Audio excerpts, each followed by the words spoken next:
Essa é a história do fim de uma grande viagem pela América do Sul. Caímos no ônibus de Pasto até Bogotá, mas antes de passarmos um tempo na nossa última capital, passamos 3 semanas em Guayabal de Siquima, uma cidade bem perto de Bogotá, onde fizemos a nossa última vaga da World Packers e onde decidimos adiantar a nossa volta para o Brasil. Lá limpamos uma casa de luxo, cheia de natureza, até demais. Cuidamos de 4 cachorros, tentamos jogar bola com boi e o mais importante, comemoramos a nossa volta para terras brasileiras. Ó a felicidade de ir embora. Durou só até a gente entrar no ônibus. A gente pegou um ônibus socadão em plena véspera de Páscoa. E podia ser pior, porque íamos pegar no domingo de Páscoa. Pelo menos Jesus estava do nosso lado. Até chegarmos em Bogotá, senhoras e senhores. A cidade que nos recebeu cansados, surrados, desmiolados, mas ainda vivos, depois de 9 meses de estrada. A gente vai encontrar uma amiga agora. Essa amiga foi a diretora do primeiro filme em que a gente trabalhou juntos. Um curta bem sensível sobre uma relação amorosa que insiste em não ser superada, sabe?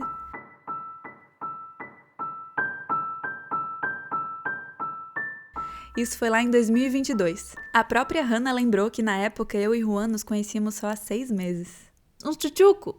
Voltando para Bogotá 2 anos e meio depois, a Hannah convidou a gente para caminhar até aqui, uma igreja que fica no alto de um morro. Uma peregrinação que enche de gente em datas religiosas. E que dia era hoje mesmo? Ah tá, era Páscoa. E acho que encarar a altitude da Bolívia e do Peru ajudou a gente, viu? Porque a gente acabou cansando menos do que a Hannah, que é bogotana.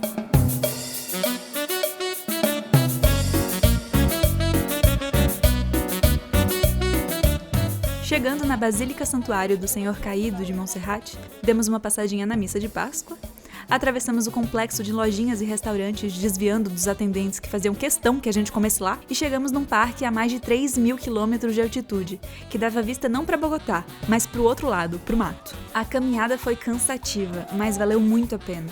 Lá de cima se pode ver Bogotá inteira, que tem quase o tamanho de São Paulo.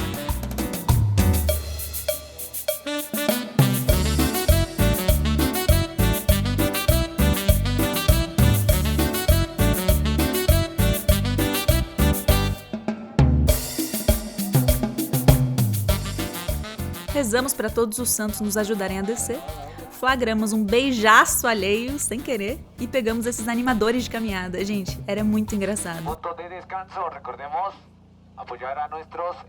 Aqui eu acho que eles ficaram inibidos com a câmera e falaram coisas mais normais, mas eles davam um baita apoio moral pra galera, tipo cheerleaders. Tu puedes, tu puedes! E descemos já com as pernas molengas e fomos para Teusaquillo, um bairro bem cultural, encontrar um amigo e sua charmosíssima bicicleta livraria. Conhecemos o Manuel no mesmo evento que conhecemos a Hannah, no FAM, Festival Audiovisual do Mercosul. Foi muito gostoso almoçar com eles, lembrando das intensas horas que passamos na maratona criando filmes em poucas horas com pessoas que nunca vimos na vida e que inclusive nem falavam português.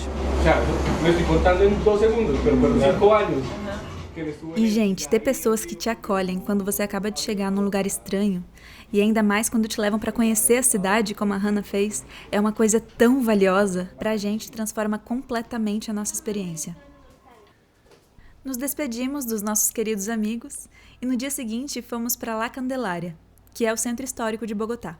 Fomos direto no circuito de museus gratuitos. Primeiro, o Museu Botero. Aprendemos que Fernando Botero era um artista que gostava de retratar as pessoas depois da 7ª arepa. E que, como todo ser humano, devia ter alguma questão com a mãe, porque o Retrato de mi madre era o mais diferente de todos. A gente adora ir em museus pelos motivos dignos de se ir em museu. Eu fico pensando o quanto que nascer rico faz diferença. Mas tem vezes que a nossa 4ª série bate forte, viu?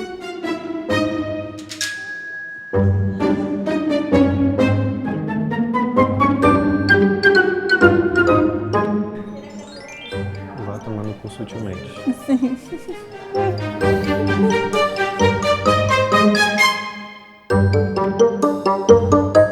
Quem disse que pomba não sabe apreciar arte?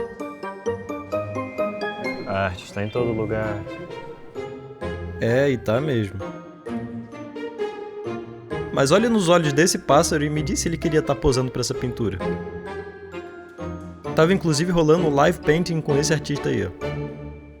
Aí a fome já estava castigando a gente, então a gente saiu em busca de comida, o que é sempre um sofrimento. Pelo menos era um sofrimento na Colômbia.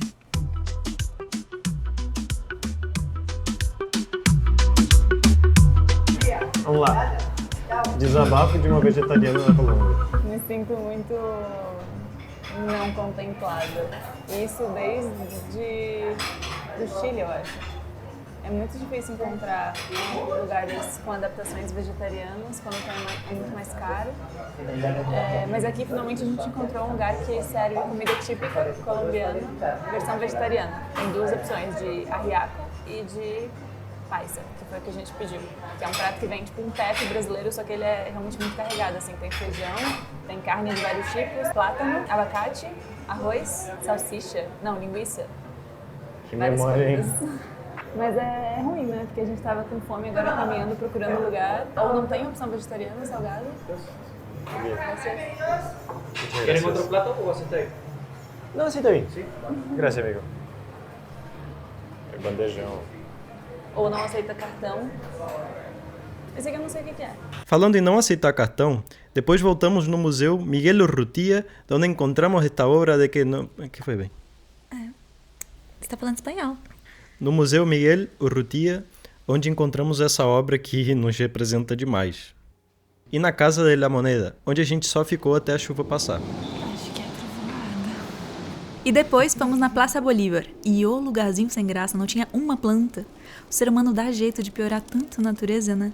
Mas aí vem ela e faz seu show. Ó a revoada bombástica. Antes de ir pra casa, passamos no mercado, onde encontramos um coco em low poly. E no dia seguinte, nosso último dia, fomos até o gigante Parque Simão Bolívar, encontrar mais um amigo, o Matheus, pisciano maravilhoso que eu conheci 3 meses antes em São Paulo, quando eu viajei sozinha.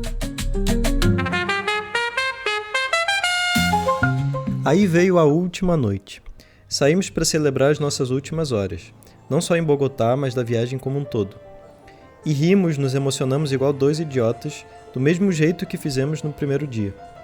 Só que agora com mais cicatrizes, lembranças e histórias para contar. Pegamos o primeiro e último avião dessa jornada inteira. Com o mesmo medo e a coragem do começo, mas com a certeza de que não importa o destino, nem o perrengue, o melhor sempre é passarmos isso juntos. Será que eu já passei a banheira?